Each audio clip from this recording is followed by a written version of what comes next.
Assalamualaikum warahmatullahi wabarakatuh. Halo teman-teman, jumpa lagi di channel Sahabat Medis. Pada video kali ini, kita akan bahas mengenai seleksi P3K khususnya untuk tenaga kesehatan tahun 2023. Di sini kita sudah sharing dengan beberapa teman yang pada tahun kemarin mengikuti seleksi P3K dari beberapa formasi seperti perawat, bidan, apoteker, rekam medis, dan beberapa profesi yang lainnya. Dan beberapa dari mereka menyebutkan bahwa muncul soal tentang kesehatan umum. Dari sini dapat kita simpulkan bahwa pada seleksi P3K ini sama halnya dengan seleksi CPNS, yaitu terdiri dari banyak paket soal sehingga memungkinkan setiap peserta mendapatkan soal yang berbeda. Jadi selagi masih ada waktu, nggak ada salahnya buat teman-teman untuk belajar tentang kesehatan umum juga. Oke, langsung saja kita masuk ke soal yang pertama ya teman-teman. Hari Kesehatan Nasional atau HKN diperingati setiap tanggal 12 November setiap tahun. Pada tahun 2022 merupakan peringatan HKN yang ke-58 dengan tema yang diusung adalah A. Bangkit Indonesiaku Sehat Negeriku, B. Sehat Negeriku Tumbuh Indonesiaku, C. Satukan Tekad Menuju Indonesia Sehat, D. Generasi Sehat Indonesia Unggul, atau E. Aku Cinta Sehat. Seperti biasa sebelum kita masuk ke pembahasannya, di sini kita memberikan teman-teman waktu 5 detik untuk memilih opsi jawaban yang benar.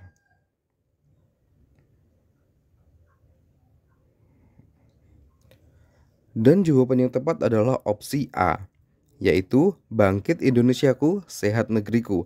Ini merupakan tema HKN ke-58 tahun 2022. Sedangkan untuk opsi B ini Sehat Negeriku Tumbuh Indonesiaku, ini merupakan tema HKN tahun 2021.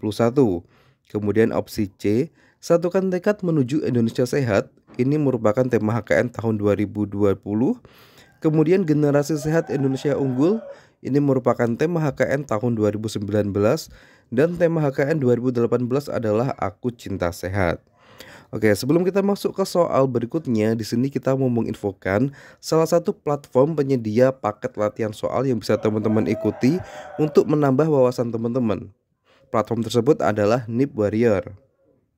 Pada platform ini tersedia beberapa formasi seperti perawat, bidan, penyuluh kesehatan, dan yang lainnya. Nah, di sini kita buka salah satunya teman-teman ya. Nah, ini misalnya adalah paket P3K untuk formasi bidan. Jika teman-teman gabung pada platform ini, beberapa fasilitas yang teman-teman dapatkan diantaranya yaitu bahas soal bersama mentor via Zoom. Kemudian teman-teman mendapatkan 13 video pembelajaran, kompetensi manajerial, sosiokultural, dan wawancara. Kemudian 4 paket tryout kemampuan teknis, 4 paket tryout manajerial, sosiokultural, dan wawancara. Selain itu teman-teman juga mendapatkan PDF materi baik itu tentang materi kebidanan maupun materi tentang kesehatan umum. Selain itu teman-teman juga difasilitasi grup WhatsApp dan free konsultasi dengan tim Nip Warrior. Untuk cara gabungnya teman-teman tinggal klik saja linknya di deskripsi video ini. Oke, kita masuk ke soal berikutnya. Kita masuk ke soal nomor 2. Berikut ini adalah pernyataan yang benar tentang pelaksanaan BIAS atau Bulan Imunisasi Anak Sekolah adalah A. BIAS dilaksanakan pada bulan April, B. Pemberian imunisasi TD pada anak kelas 1, C. Pemberian imunisasi campak atau MR pada anak kelas 2, D. Pemberian imunisasi TD pada anak kelas 5, atau E. Pemberian imunisasi HPV pada remaja laki-laki.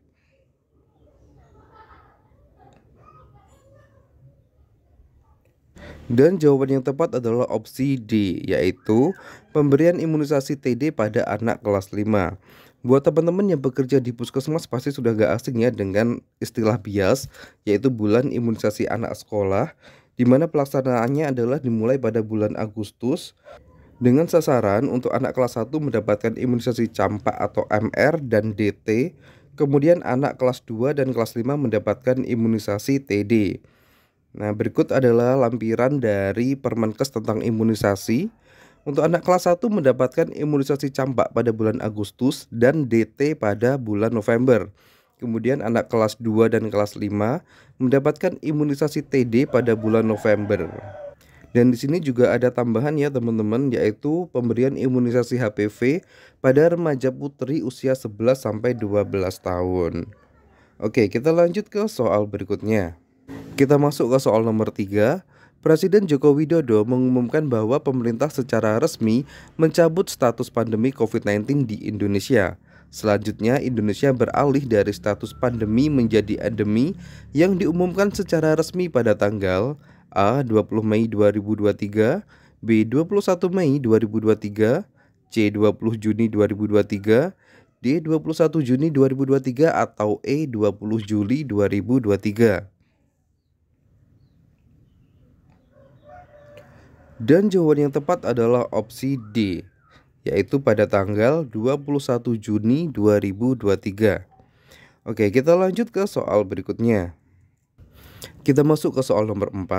Anda merupakan tenaga kesehatan di puskesmas yang akan melakukan penyuluhan cuci tangan menggunakan hand scrub. Langkah ketiga cuci tangan berdasarkan 6 langkah cuci tangan WHO adalah A. Usap dan gosok kedua punggung tangan secara bergantian, B. Gosok sela-sela jari tangan hingga bersih, C. Bersihkan ujung jari secara bergantian dengan posisi saling mengunci, D.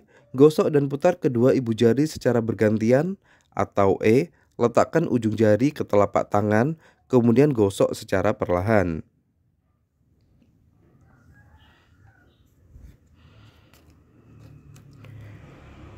Dan jawaban yang tepat adalah opsi B, yaitu gosok sela-sela jari tangan hingga bersih.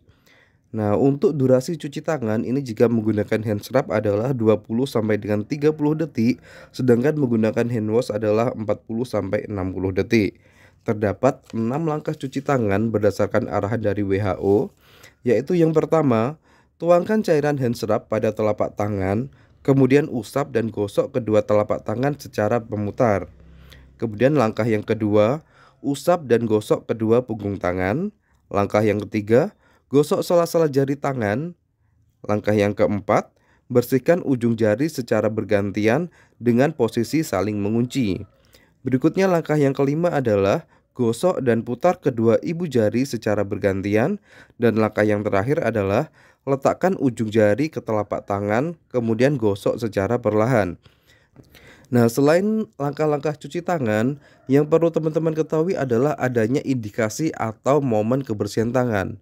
Di sini ada 5 momen kebersihan tangan yang perlu teman-teman ketahui, yaitu yang pertama, sebelum kontak dengan pasien, yang kedua, sebelum melakukan tindakan aseptik, yang ketiga, setelah kontak dengan cairan tubuh pasien, yang keempat, setelah kontak dengan pasien, dan yang kelima adalah setelah kontak dengan lingkungan pasien.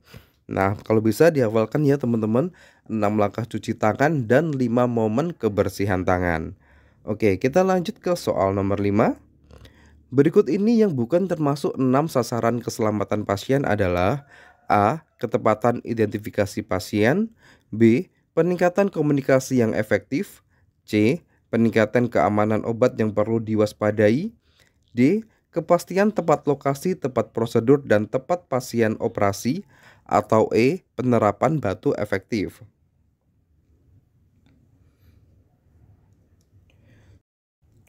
Dan jawaban yang tepat adalah opsi E, yaitu penerapan batu efektif. Untuk sasaran keselamatan pasien ini diatur dalam Permenkes nomor 11 tahun 2017. Terdapat 6 sasaran keselamatan pasien, yaitu yang pertama, ketepatan identifikasi pasien, kemudian komunikasi efektif, berikutnya yang ketiga, peningkatan keamanan obat yang perlu diwaspadai atau high alert, kemudian kepastian tepat lokasi, tepat prosedur, dan tepat pasien operasi. Berikutnya yang kelima, ini ada pengurangan resiko infeksi terkait pelayanan, ini indikatornya dengan cuci tangan. Kemudian yang terakhir adalah penampisan resiko jatuh. Oke, sementara cukup sekian untuk video kali ini. Semoga video singkat ini bisa bermanfaat dan semua teman-teman di channel ini bisa lolos menjadi ASN tahun 2023. Wassalamualaikum warahmatullahi wabarakatuh. Sampai jumpa di video berikutnya.